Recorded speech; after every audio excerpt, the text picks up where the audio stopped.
Babe here with Marv. We are going over the Arya Organic HiFiMan headphone brand here that we've listened to. We found a lot of good things, pros and cons. We will definitely list them here for you. So what'd you think, Marv? Well, okay, let's talk about the headphones. So yes. I guess this is a new version of the Arya. They've had the Arya before. This is the Arya Organic. I don't really know what kind of special sauce they put into it. I do know that it is, the impedance is 16 ohms, which is kind of speaker level impedance. So just a warning, most modern headphone amplifiers should have no problem with it. Some tube headphone amplifiers, that's not a good idea. For example, there was the one that we reviewed last time, the TA66? Yeah. From X Duo, that would not work well with this. Now, most solid state should be fine. I think if you have like an ancient headphone amplifier built maybe 5 years ago, and you've got like an equalizer or something, you kind of turn up the bass, you might fry your amp because these are 16 ohms. It's basically kind of like the lower it is, the closer you are to a short circuit. So that's just something to be aware, right? It's just food for thought. Yeah, it shouldn't be an issue because they don't really require much power. They're fairly efficient, but the problem is, crank up the bass, and if you have hard of hearing, then you may smoke your magic smoke from your amp. So just to start off with that. Okay. So food for thought, everyone. Don't go blowing stuff up there. Yeah. It's an expensive build. We did compare this to the HD 800. The Sennheiser. That's a more expensive headphone. These are 1,000. The Sennheiser's 1,600, 1,700, and we also compared them to the ZMF Caldera. I like referring to them as the coconut earphones. Yeah, because they're kind of like coconut things, right? But we'll talk a little bit more about the design of that. So let's kind of jump into impressions, right? We listened to a couple of different tracks, different recordings. Mm-hmm. Yeah, so we went to a lot of like easy listening, bass, a lot of bass for like techno and stuff, EDM. Yeah. Alanis Marseille was a good one. Had a lot of good bass versus the Sennheiser 800s. The Sennheisers had a little clear, crisp sound, good bass, kind of airy. The Arya Organic, the ones that we sampled here, they were kind of airy. These are airier, you're saying? Yeah, they were kind of airier, really according to me. Okay. Yeah, okay. For what I heard, they're kind of airy. And then when I listened to one of the pin drop song or the ball. The Horace, whatever, that Japanese. Mm-hmm. Yeah. It kind of these headphones kind of yanked me left and right. And there's like a huge gap in the center. Oh yeah, that's right.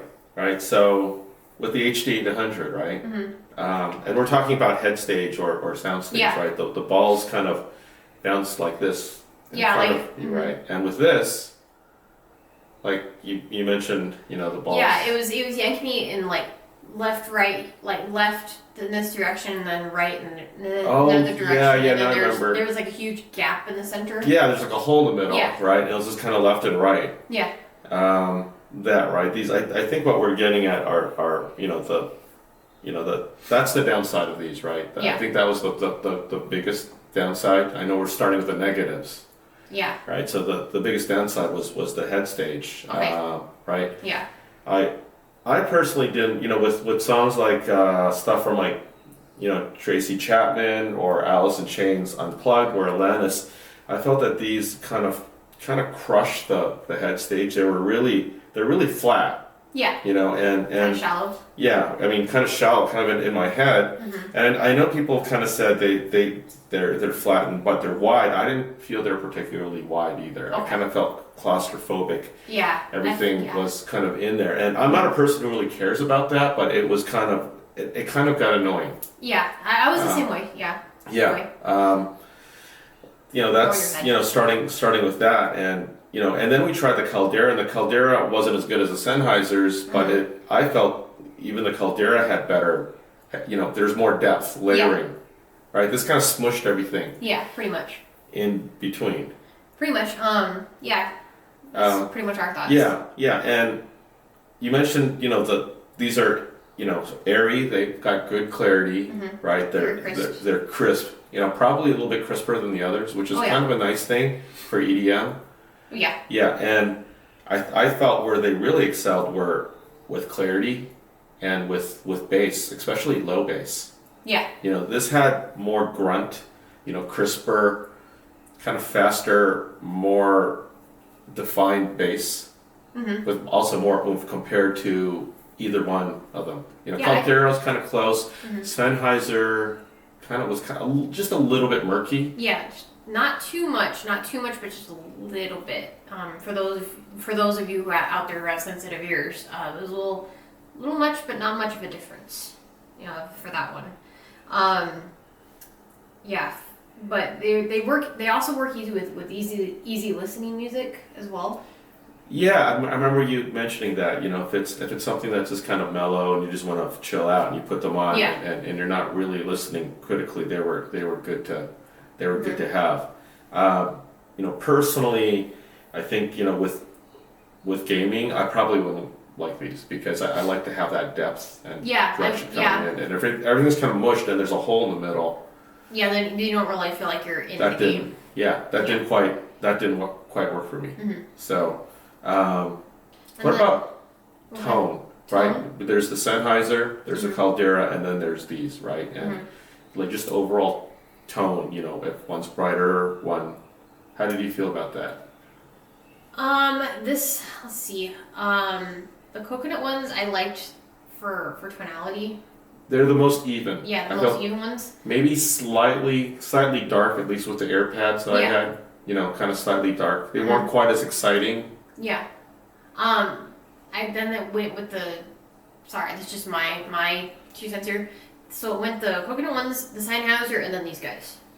Okay. For tonality. Okay. So you felt this was the worst in terms of a little bit, not much of a difference, but just my preference. Again, my preference only. It goes the coconut ones, the Sennheiser, and then these guys. Yeah. I mean, the Sennheisers are known for being bright.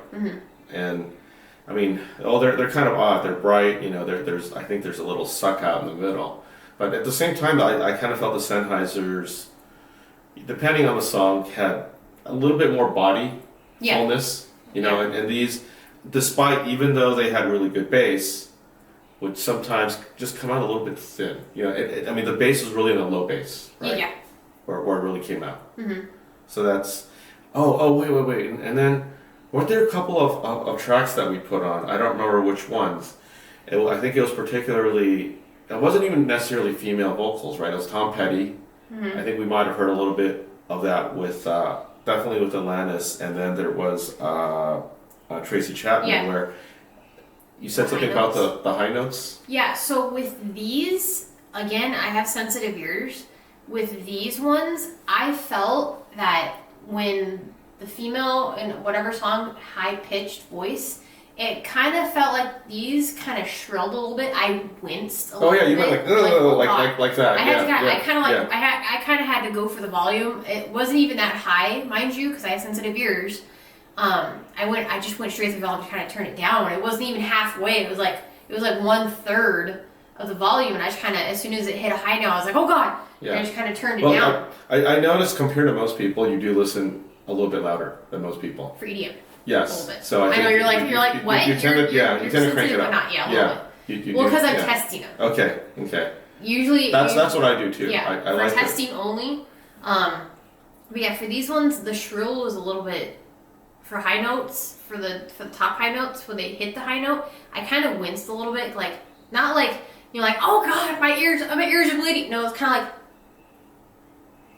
Yeah. Kind of like. Yeah. Yeah, a little bit. I don't know how that. I heard the same thing. The same thing.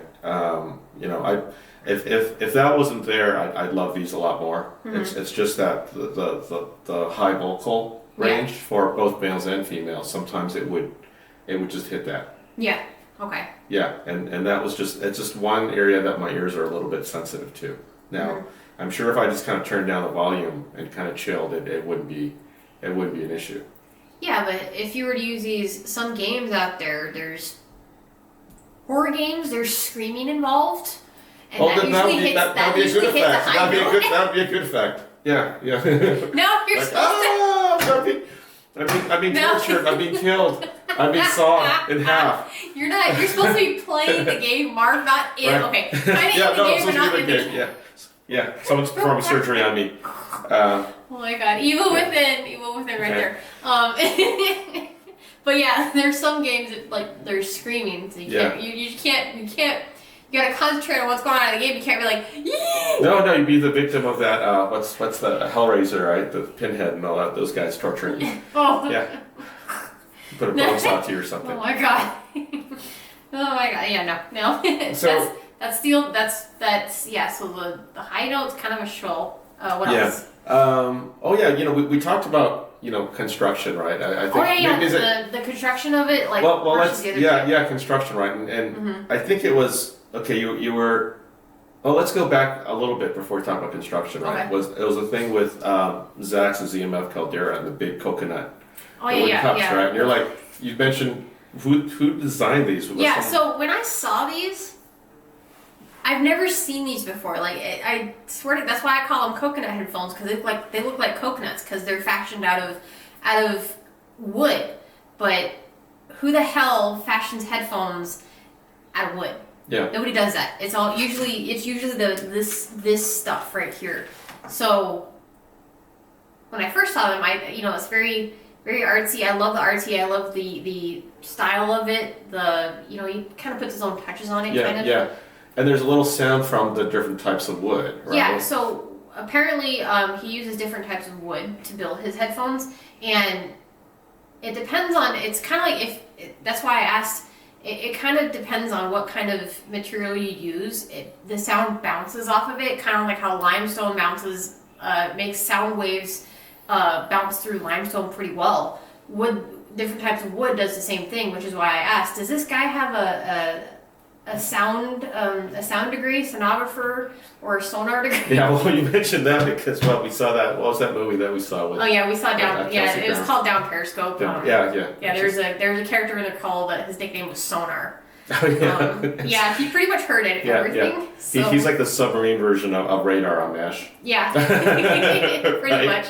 Yeah. So. Yeah, so because like I said, You're like what the heck, you know? who the hell uses this? Yeah. So- And Sonar was an interesting character. Mhm. Just kind of and then I showed you picture of Zach. It's like, oh, okay, that makes sense.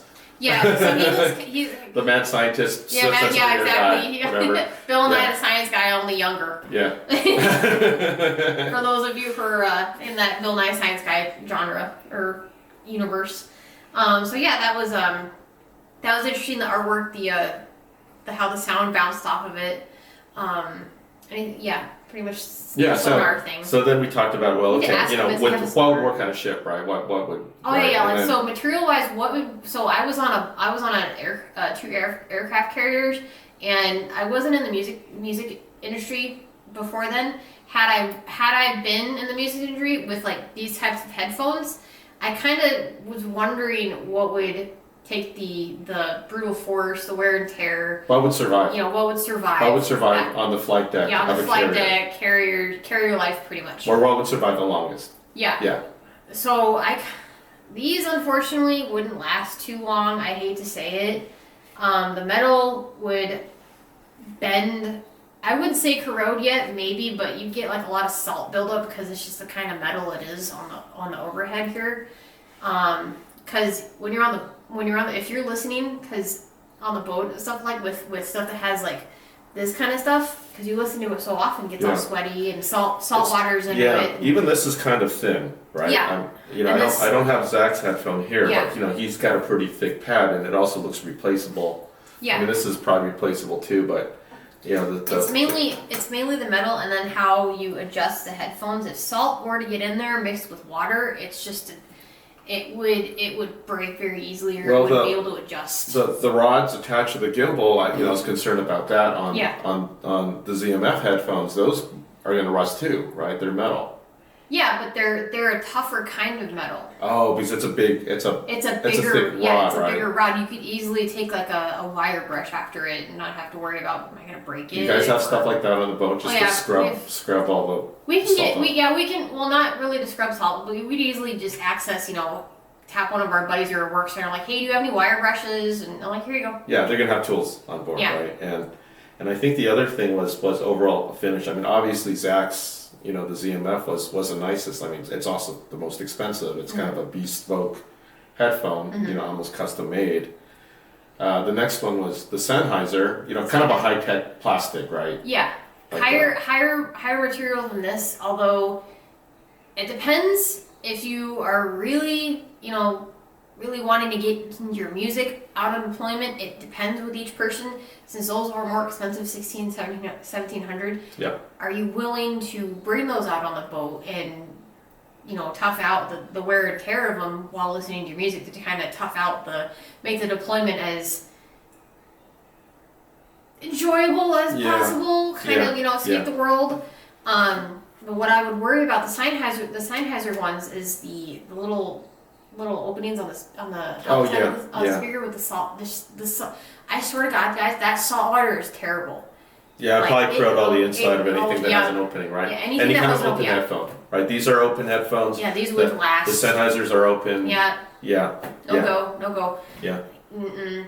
Like, unless, I mean, you don't listen to this stuff out, out on the flight deck, where you're getting, obviously when you're working, but, in, the berthing areas, it is incredibly cold in there, sometimes freakishly cold, and, sometimes, I don't know, you sweat a lot, and if you don't want to, it just depends on your mood. Sometimes people just have these in their work center, and just when they get done doing whatever they need to do, they just don those on, and yeah. I mean, I guess you could. They'd probably survive inside of, well, maybe not, because the sea environment's rough. I was thinking, inside a cabin, inside the work center, but it doesn't matter where you are on a ship, right? It's just all that sea salt, it's going to get everywhere.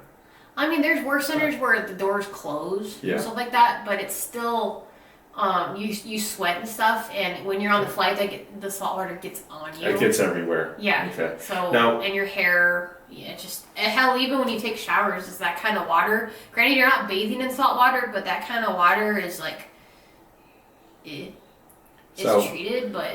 Quick question here, right? So these are open headphones, right? At least they're open, Did you feel that they were open sounding? Yes. Okay, you could definitely, because I know you have a preference toward open headphones, so I think that's a good thing, right? Just airy, open. Yeah, I like feeling like I'm right there when I'm listening to music, right there, either in concert kind of thing, But if they're too in your head, I don't like it. Yeah, I think that's the part there. I mean, granted, to be fair, we pit things against each other and make them compete. I mean, and this was the the cheapest out of the three. Oh yeah. So we just totally play a game. So what do you think? I mean, do you think? In terms of expensive wise, my guess obviously would be the coconut ones. Yeah. Sennheiser ones, and then these ones. Yeah. Do you think these are, I would say so, coconut ones, 36, 37, I don't know. Yeah. Sennheiser, 17, these, Be like, oh! About a grand. These are... About a grand. So what do you think? Do you think they're worth a grand? Put up against the competition that we compared it to? Oh, and it's because of the downsides, right? Yeah. I mean, I think in closing, right? In closing, what are the good things about this? The good things, good with bass, easy listening. Bass, crispness, crisp, clarity, tonality a little bit. Yeah. Easy listening stuff. Downsides. The shrill of high notes. Yeah. Downside, shrill, high notes only on certain tracks. Yeah, only on certain tracks. But and then the left, jerking to the left, jerking to the right, and that big gap. Yeah, the big hole in the middle for the head stage, right? The head stage, definitely. Yeah. So. For me, personal preference, it doesn't feel like with these, it doesn't feel like I'm right there. Okay. Sounds like a rotten tomato. Not really too rotten. Not too rotten. Okay. Not too rotten. Maybe a couple of bad spots. Okay. So sounds like a 68%. Yeah. Ugh. Sorry. Okay. Sorry. All right. Yeah. Sorry, but yeah, that's my 2 cents. Yeah. Got anything else? Yeah, I think that's about it. I mean, I know a lot of people who love the HiFiMans, and because of their clarity, and because of their bass, and because of their openness, and because of their airiness, right? But I think it'd be and ultimately it's a matter of preference on what you can afford. That too. But I think what's important is we should mention, the not just the good, but only the bad. I go online and I look at other YouTube videos, and people only see the good, right? So yeah, I think it's kind of a balanced. Yeah, I like mentioning the good and bad because we're trying to help you. Well, trying to help you and trying to help you instead of going to one video and then jumping to the next and jumping to the other and really digging. I like mentioning the pros and the cons. So one place to figure out, what your preferences are. Like you get the pros, the cons, and then you figure it out for yourself. Yeah, you don't get free gifts from people. Yeah. Okay. Well, maybe we should wrap it up. So yeah, all right. Well, if you guys want to give these a try, let us know what your thoughts are on this, and feel free to comment on the video if you have anything to add, anything to subtract, or anything like that. Comment on Marv's hair, whatever. Yeah. Subscribe and leave a comment, and we'll catch you guys. Yeah, we'll catch you guys next time. See ya. All right. See you guys later. Bye bye.